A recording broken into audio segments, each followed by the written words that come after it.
কথা যা হওয়া পরে হই দিয়ে, দাবি দেওয়া যা দিয়া পরে দিয়ে, কিন্তু যা চাই ইয়া তোর বেশি দিলে কি আপত্তি আছে না? ঠিক আছে। আর মাননীয় সংসদ সদস্য সকল কেউ বক্তৃতা দিন না ভারতে গুষ্ঠা নই, কারণ মাননীয় প্রধানমন্ত্রী তো আর বহু জায়গা যা ঘুরিব প্রোগ্রাম আছে। আইও কথা নহইতেও চাইলাম তে হদে তুমি সিডাঙ্গে মানুষ দুই নহইলে তুই তারা গুছু একথা আল্লাহ এডে পর্যটন স্পট কোয়াকা ভার পর্যটন স্পটও কি দেন না লবণের ন্যায্য মূল্য পাওয়া শুরু করছে ইনশাআল্লাহ মাননীয় প্রধানমন্ত্রী অচিরেই ঘোষণা করিব ন্যূনতম দাম ৮০ হলো ৭০ পাইব আন্দাজ করি তেজ মানলা। আচ্ছা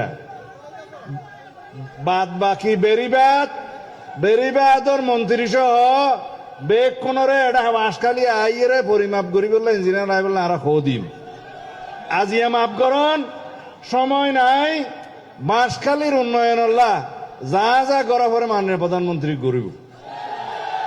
লোয়াগারাও তো সাতকান্যার আর বড় ভাই শাহজাহান চৌধুরী জামাতের এমপিরি এডও কিছু ত্রাণ সামগ্রী দিয়া যাইব আনলে হবে তো বাঁশখালী দিও বা আনা মানুষ না দিয়া যাইব।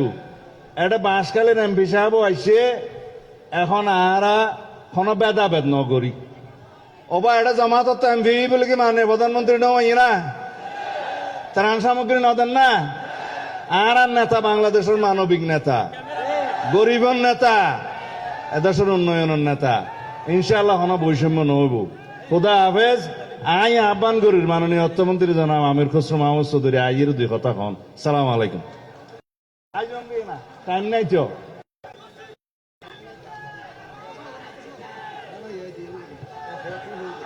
আমাদের মাঝে এখন বক্তব্য রাখছেন চট্টলের অহংকার, চট্টলের গৌরব, জাতীয় স্থায়ী কমিটির সদস্য, আমাদের সকলের শ্রদ্ধাভাজন নেতা জনাব আমির খসরু মাহমুদ চৌধুরী আমাদের মাঝে গুরুত্বপূর্ণ বক্তব্য রাখবেন।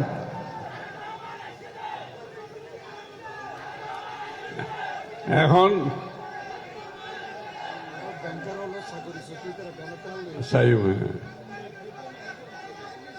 ঠিক আছে ঠিক আছে ঠিক আছে ঠিক আছে তো আরে বুঝছি তো বইও না বিসমিল্লাহির রহমানির রহিম। এখন তো বেগুনও সারকে বক্তৃতা দিয়ে ফেলাই আই যদি সারকে বক্তৃতা দিই মাননীয় প্রধানমন্ত্রী বুঝতে কিছু তাই বাংলা সারকে একখানে মিলাই দিই ঠিক আছে না? আচ্ছা বাঁশখালীর দাবি দেওয়া লাগতো না তো বাঁশখালীর এই বর্তমান সরকার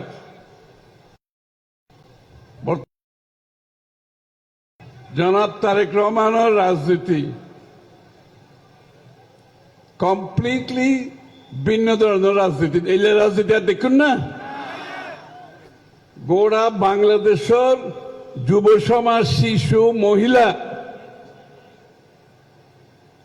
কৃষক, শ্রমিক, ব্যবসায়ী, পেশাজীবী অন্যান্য দেখুন না এই বাজারের মধ্যে কেউ বাদ গিয়ে না প্রত্যেকটি মানুষের সমস্যা মাননীয় প্রধানমন্ত্রীর কাছে জানা আছে এবং প্রত্যেকটা মানুষের জীবন ধারণ জন্মোত্তর মৃত্যু পর্যন্ত রাষ্ট্রের দায়িত্ব কেন পালন করেন ফলে মাননীয় প্রধানমন্ত্রী নতুন রাজনীতি শুরু করছে। ওই ফুলের রাজনীতিতে হাত দেশ চলত না তো এখন নতুন রাজনীতি, নতুন চিন্তা, নতুন ভাবনা, কারণ বিশ্ব বদলে গিয়ে এখন এই নতুন চিন্তায় বাংলাদেশ গড়ার যে কাম শুরু ইনশাআল্লাহ বাংলাদেশের প্রত্যেকটা মানুষের কাছে অর্থনীতির সুফল প্রত্যেকটা মানুষের বাড়ি যাবে, প্রত্যেকটা মহিলার ঘরে যাইব। ওনারা গিয়া ফাইন না মাইফল মহিলা কার্ড ফাইন না, ফ্যামিলি কার্ড ফাইন না, আয়োজন অফন ফ্যামিলি কার্ড আই প্রত্যেক পরিবারের যারা আর মহিলা গড়র যিনি প্রধান মহিলা ব্যাকগ্রাউন্ডের কাছে ফ্যামিলি কার্ড যাবে ইনশাল্লাহ। কৃষকদের কাছে কৃষি কার্ড দেব আর আলেম ওলামা মিলি আলাদা বাতা দেওয়া হই এবং চিকিৎসা সর্বস্তরের মানুষদের চিকিৎসা দেওয়া যায় বিনা পয়সায় শরীর খারাপ না হইবার লাই যত ব্যবস্থা তার ব্যবস্থা করা যায় শিক্ষা স্বাস্থ্যর খাতে সবচেয়ে বেশি বরাদ্দ দেওয়া গিয়ে ঠিক আছে না সবচেয়ে বেশি বরাদ্দ কারণ শিক্ষা স্বাস্থ্য হইতে মানুষের মূল খরচ শিক্ষা স্বাস্থ্য খরচ কমে গেলে গই এবং ফ্যামিলি কার্ডের টেয়া ফাইলি কৃষক কার্ডের টেয়া ফাইলি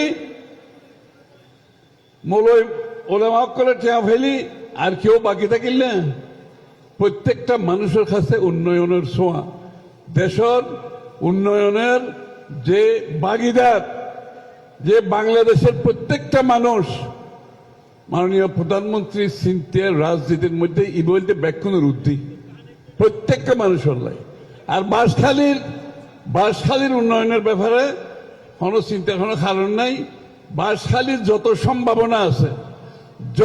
সম্ভাবনা আছে ব্যাগ কিছুটা সরকার খামত লাগাইব ধন্যবাদ ধন্যবাদ মাননীয় মন্ত্রী মহোদয়। এখন ত্রাণ বিতরণ কার্যক্রম শুরু হবে। প্রথমেই বিশেষ চাহিদা সম্পন্ন ব্যক্তিদের মাঝে অর্থ বিতরণ করবেন আজকের প্রধান অতিথি মাননীয় প্রধানমন্ত্রী। বিশেষ চাহিদা সম্পন্ন 10 জন ব্যক্তির মধ্যে অর্থ বিতরণ করবেন। আমি আমাদের স্বেচ্ছাসেবকদেরকে পর্যায়ক্রমে তাদেরকে নিয়ে যাওয়ার জন্য অনুরোধ জানাচ্ছি। প্রিয় বাঁশখালীবাসী, এই মুহূর্তে আপনারা দেখতে পাচ্ছেন মাননীয় প্রধান অতিথি যাকে দেখার জন্য আপনারা সকাল থেকে এই প্রখর রুদ্রের মধ্যে অপেক্ষা করে আছেন মাননীয়